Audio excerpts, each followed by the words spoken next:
जी अस्सलाम वालेकुम रहमतुल्लाह। प्रोफेसर राजा यासर हाज़िर खिदमत है। स्टूडेंट्स, क्वेश्चन है कि हम कौन सी बुक को फॉलो कर रहे हैं। तो हम इस बुक को फॉलो कर रहे हैं। ये पॉकेट साइज में आजकल मार्केट में अवेलेबल है। जब हमने इसको सीखा था तो ये एक पूरी बुक फॉर्म में होती थी।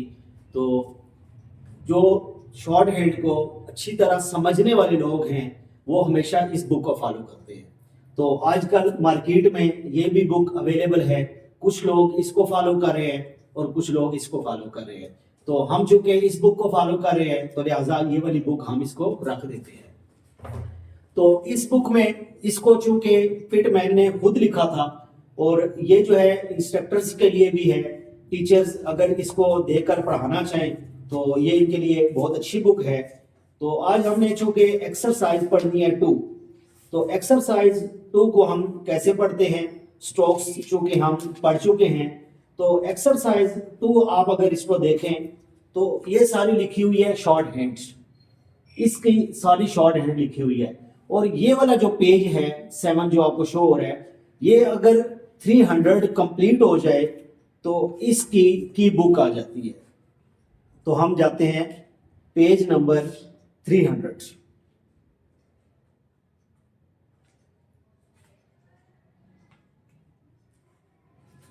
तो ये हमारे पास पेज 300 जैसे कंप्लीट हुए तो key to Pitman shorthand instructor new era edition. तो हम जिसको फॉलो कर रहे हैं ये न्यू इरा एडिशन है। तो इसमें से एक्सरसाइज नंबर 2, एक्सरसाइज नंबर 2 यहां पर जब हमने देखा था तो हमारे पास इसकी शॉर्ट हैंड लिखी हुई थी। और यहां जब हमने 300 पेजेस कंप्लीट हुए हैं, यहां पर हमने देखा तो इसकी शॉर्ट हैंड लिखी हुई है। और यहाँ पर जब हमने देखा तो इसकी आगे इसकी इंग्लिश लिखी हुई है। तो चूंकि हमने शॉर्ट हैंड सीखनी है तो हम शॉर्ट हैंड की साइड को क्लोज करते हैं और इंग्लिश वाली साइड पे आते हैं। तो इंग्लिश वाली साइड पे आकर हम देखते हैं कि हमने इसकी इंग्लिश की शॉर्ट हैंड कैसे लिखनी है। चूंकि हम ये पढ़ चुके हैं स्ट्रोक्स, तो अब इसका रैंडम आपकी प्रैक्टिस है। तो रैंडम प्रैक्टिस में मैं आपको गाइड कर देता हूं आप इसकी रैंडम प्रैक्टिस कैसे करते हैं। Exercise number 2। तो एक्सरसाइज नंबर 2 पॉइंट फर्स्ट है इसका, इसको मैं ड्रा करता हूं P B T D J J K। जो G लिखा हुआ है इसको हम गे प्रोनाउंस करेंगे। जो W लिखा हुआ है इसको हम वे प्रोनाउंस करेंगे। जो Y लिखा हुआ है इसको हम ये प्रोनाउंस करेंगे। इसके बाद आ गया H डाउन, उसके साथ आ गया H अप, फिर आ गया जी R अप। तो इसका ये पॉइंट फर्स्ट है। तो अब हमने करना क्या है, इंग्लिश हमने लिख दी। आप इसका सेल्फ एनालिसिस करते हैं कि जो आपने शॉर्ट हैंड की स्ट्रोक्स सीखी हैं क्या आपको आती हैं। तो आप लेड पेंसिल से इसको लिखते हैं। लेट्स सपोज मैं स्टूडेंट हूं, मैं अपनी प्रैक्टिस करना चाह रहा हूं, मैं देखना चाह रहा हूं क्रॉस चेक में कि क्या जो मैंने स्ट्रोक सीखी है वो मुझे आती हैं। तो मैं लिखता हूं इसका P light stroke, B is dark, T is horizontal vertical light stroke, D is dark. तो आपको मैं पहले बता चुका हूं कि इसका साइज हमने जो फॉलो करना है वो 1/3 होगा। 1/3 इसलिए कि जब हम लिखेंगे हमें लिखने में और बाद में पढ़ने में आसानी हो। तो जब हम स्पीड पे जाएंगे तो फिर हम उसका जो साइज फॉलो करेंगे वो 1/6 होगा। तो J is light stroke, J is dark, K is light stroke, G is dark. अब आ गया वे। तो वे में आपने याद रखना है कि ऐसे आपने हुक बना के रुक जाना है और फिर आपने इसको ऊपर लेके जाना है। कैसे?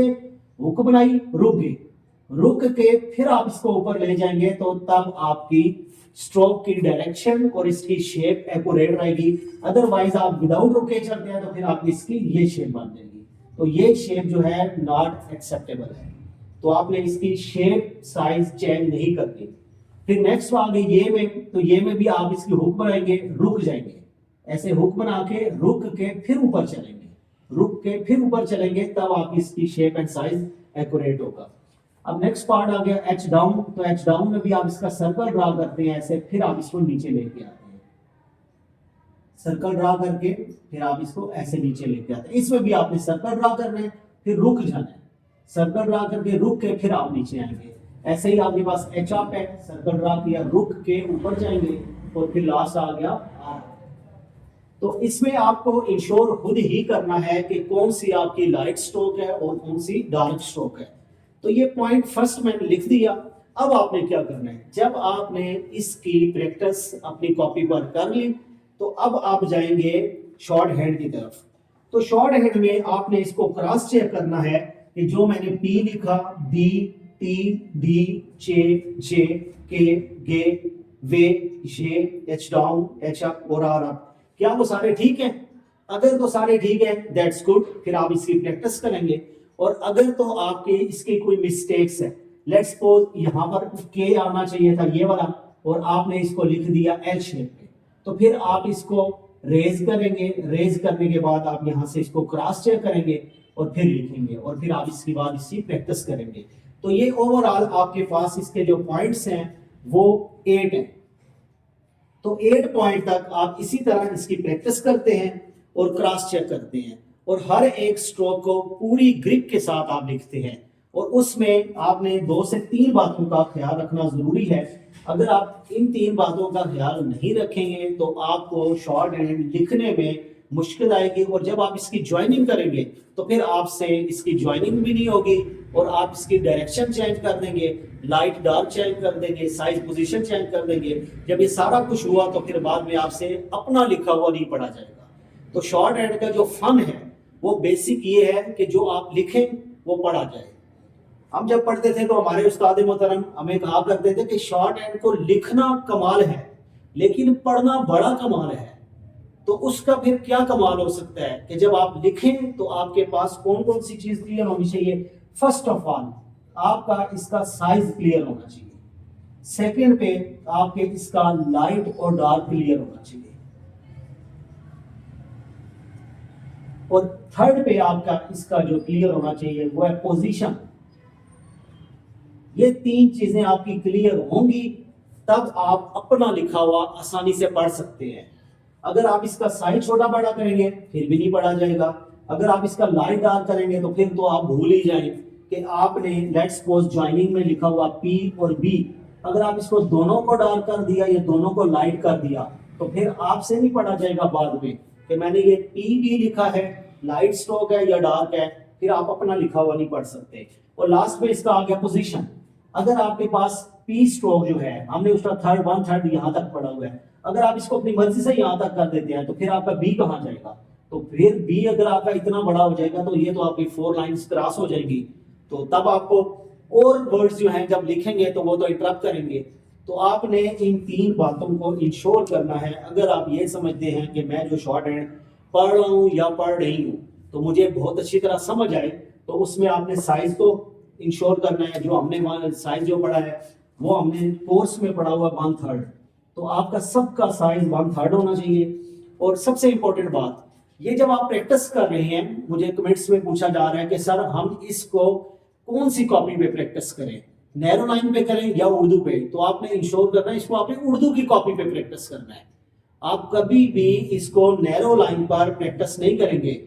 एक नैरो लाइंस वाली आती है जिसको हम इंग्लिश लिखते हैं उसमें, और जो उर्दू वाली कॉपी है उस पे आप इसको प्रैक्टिस करेंगे ताकि आपका इसका जो एक्चुअल साइज है 1/3 वो आप प्रॉपर लिख सकें और जो नीचे वाली स्ट्रोक्स हैं सेकंड लाइन वाली वो इंटरप्ट ना करें।